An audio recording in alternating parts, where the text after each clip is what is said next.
Tere tulemast Meesteleht testib rubriiki. Täna on meil testimiseks Škoda Kodiaq EV Plus Selection. Auto on siis mudeli aastalt on 2025 aasta auto. Ta on pistikhübriid, tal on kokku circa 150 kilovatti. Antud auto on siis värviga Pearlescent Bronze Gold, metallikvärv. All on 9-tollised väljad ja Yokohama talverehvid. Täna siis vaatame täpsemalt, mis on 3 asja, mis antud auto puhul meeldivad.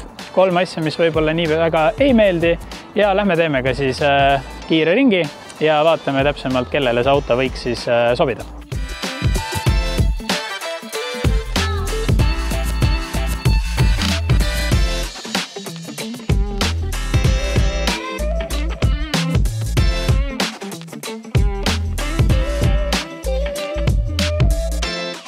Katsetame autot ka siis natukene sõites. Praegu sõidame, ütleme, 30–50 vahemikus. Ainus müra, mida kuuleb, on rehvi müra. Aga see on ka suuresti sellepärast, et meil tegelikult raadiot ega muusikat siin ei mängi. Vaateväli on väga avar, sest suhtes taga ja külgedel klaasid on väga suured, peeglid on mõnusalt suured. Ainus asi, mida tegelikult paneb tähele, on see, et auto on natukene jäik, kuid ma olen suht kindel, et see on sellepärast, et autol on siis lisaks kaasas ka hübriidaku, seega see vedrustus on natuke jäigem. Kui saate, võtke kindlasti adaptiivne vedrustus, mida sellele autole saab lisaks osta, kuna see teeb sõidu oluliselt pehmemaks. Aga üldiselt praegu peale rehvi müra ei kuule midagi ja võib täitsa rahule jääda. Aga kohe jõuame maanteele ja siis testime juba natukene lähemalt ka ülejäänud mürataset siin autos. Mõned huvitavad faktid ka antud auto kohta. Esiteks siis Škoda bränd üldiselt Kantar Emori poolt on tunnistatud siis kõige parema ülalpidamiskuluga ja teiseks Škodad pidavat olema ka kõige parema hinna-kvaliteedi suhtega. Teine huvitav fakt on see, et siin autos on üüratult palju igasugu turvavarustust. Tal on erinevad siis juhiabisüsteemid, tal on ise pidurdus autode ja näiteks ka inimeste suhtes, kui keegi tee peale ette astub. Samamoodi on tal ka tagurdades on abisüsteemid, mis siis jälgivad pime nurka sinu eest. Ja kolmas huvitav fakt antud auto kohta on see, et see pistikhübriid on väga ökonoomne. Tal on näiteks praegu tankimisest on sõidetud 210 kilomeetrit ja keskmine kütusehull on 4,1 liitrit.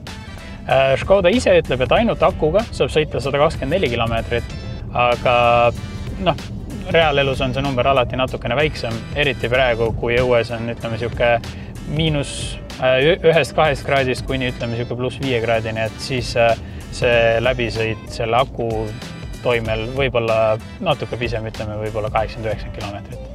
Nii, jõudsimegi lõpuks maanteele. Praegu rehvimüra kui sellist on natuke rohkem, aga tegelikult üllataval kombel mitte üldse palju. Samamoodi ka tuulemüra on tegelikult päris hästi isoleeritud. Ise arvaks, et nii suurel autol, millel on nii suured peeglid, on seda palju rohkem. Praegu sõidan elektri peal, kiirus on 70 km tunnis ja saab täiesti ilusti ka kiirendused tehtud, kui on vaja kellestki mööda sõitu teha. Vedrustus on samamoodi üsna hea ja üleüldiselt tegelikult selle autoga sõites isegi teeb mulje, et sa sõidad suurema maasturiga, kui see on. Ta ei ole kõige suurem maastur, ta ei ole ka väike auto, aga just kui sõidukogemuselt ta tekitab suurem auto tunde.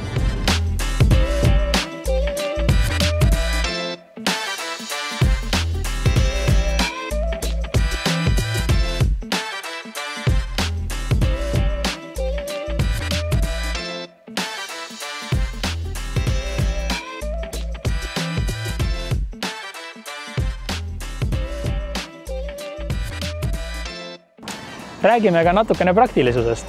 Autol on 745 liitrit pagasiruumi, see on siis, kui istmed üleval on. Kui keskmised istmed alla lasta, on pagasiruumi kokku 1945 liitrit, millega ideaalis saab kõik asjad ära veetud.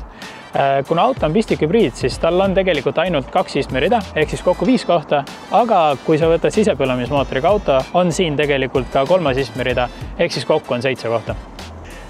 Antud autol on tegelikult ka mõned nutikad lahendused, mida Škoda kutsub siis Simply Clever lahendusteks. Esiteks on näiteks olemas jääkraabid, mis on siis bensiinipaagi luugi sees ja tegelikult on kapoti all olemas ka eraldi lehter, et kui sa hakkad siis klaasipidusvedelikku lisama, siis tihtipeale see läheb natukene mööda, aga ta teeb selle augu ilusti suuremaks niimoodi, et klaasipidusvedelikku siis võiks mitte mööda minna. Nüüd vaatame üle tagaistme ruumikuse ja materjalid. Ruumi on väga palju.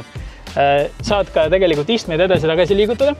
Samamoodi saad ka istmete seljatuge liigutada. Ja nagu näha, siis mina saan siin peaaegu täiesti välja sirutada ja iste tegelikult võiks olla isegi natukene eespool minu istumispositsiooni jaoks.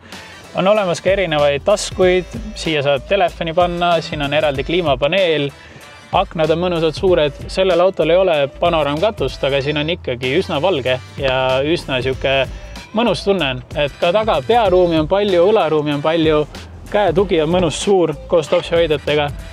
Siin tagaistmel saaks väga vabalt väga pikka vahemaad sõita. Räägime ka natukene salongist ja ruumikusest.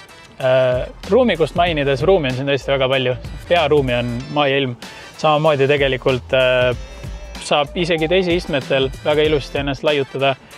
Tal on siis keskel on eraldi nii-öelda see infoekraan, lisaks on siis digitaalne spidoblokk ja lisaks on ka eraldi välja toodud nüüd siis vajutatavad ja keeratavad nupud, mis siis teevad erinevaid funktsioone, mida sa saad ise siis süsteemis sellele lisada. Sa saad näiteks siit samast nuppudest reguleerida auto enda nii-öelda kliimasoojust, samuti ka tegelikult istmesoojust ja samamoodi on eraldi olemas ka siuksed kiirnupud, kui tahad tagumisklaasi soojendada, esimesklaasi soojendada. Et hea on näha tegelikult vahelduseks, et kõik ei üritata ära peita ekraani, vaid on olemas ka füüsilised nupud, mida kasutada. Väga palju on erinevaid siukseid väikseid laekaid, väikseid kohti, kuhu asju panna. Sul on 2 juhtmevalaadijat, käetoe sees on tohutult ruumi. On olemas ka 2 eraldi pardatšokki, et tegelikult asju siia paigutada saab väga-väga palju. Ka tegelikult ukse sees olevad avad on väga suured, kuhu saab panna igasugu veepudeleid asju. Vaatame ka natukene materjale, et materjalidest tegelikult, kuna auto hinnad algavad circa 39 000, siis on kasutatud palju ka siukest erineva tekstuuriga plastikut.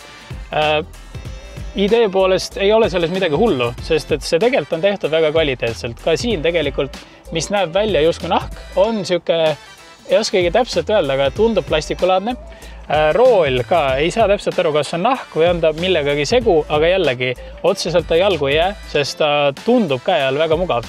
Ja ka käetugi on üldiselt väga pehme ja samamoodi tundub üsna kvaliteetne, et kõik pinnad, mida sa katsud, on tegelikult tehtud väga heast materjalist, väga nii-öelda käele heast materjalist ja disain samamoodi nendele paneelidel on üsna huvitav, et ma tean, et teistes varustusastmetes saad veel siukseid kollakamaid, pruunikamaid nii-öelda disainelemente, kui tahad ennast natuke rohkem nii-öelda siis sisustuse poolest ka väljendada. Et mina tegelikult olen väga rahul selle salongiga. Nii, ja nüüd kokkuvõtteks, mis on siis 3 plussi, 3 miinust auto juures? Plussid on kindlasti need, et esiteks autol on väga suur varustuste valik. Sa saad siis salongis tegelikult enda jaoks panna ideaalse auto kokku. Teiseks plussiks on kindlasti see, et tal on ka väga palju erinevaid mootoreid. Tal on bensiinimootor, pistikhübriid, diiselmootor ja kolmandaks plussist tegelikult on see, et autos on väga-väga palju ruumi. Mis on miinused? Miinusteks tegelikult antud auto puhul on see, et kuna ta on pistikhübriid, tal on ainult esivedu. Teine miinus on samuti seotud sellega, et on pistikhübriid. See on siis puudutab küll vähesemaid inimesi, aga kui sa soovid 7-kohalist autot, siis kahjuks pistikhübriidist seda ei leia. Ja kolmas miinus, mille võiks välja tuua, on see, et materjalid mõnes kohas on sellised rohkem plastised, aga samas plastikut leidub ka tänapäeval üle 100 000 eurot maksvates autodes. Et üldiselt ega see nii-öelda tehingut kindlasti katki ei jäta. Kellel autot soovitaks, tegelikult see inimeste hulk, kellele see auto sobiks, on väga suur. Olgu see siis pereisa, pereema, võib-olla soovid tööautot, kellel näiteks ongi vaja vahepeal midagi suurt autos vedada, istmed alla lasta on ju ruumi tegelikult üüratult. Et tegelikult, kui ongi huvi katsetada, siis väga soovitame pöörduda roheauto poole, nendega kokku leppida proovisõiduaeg ja juba natukene lähemalt siis autoga ise tutvuda. Näeme juba järgmises Meisterleht Eesti rubriigis.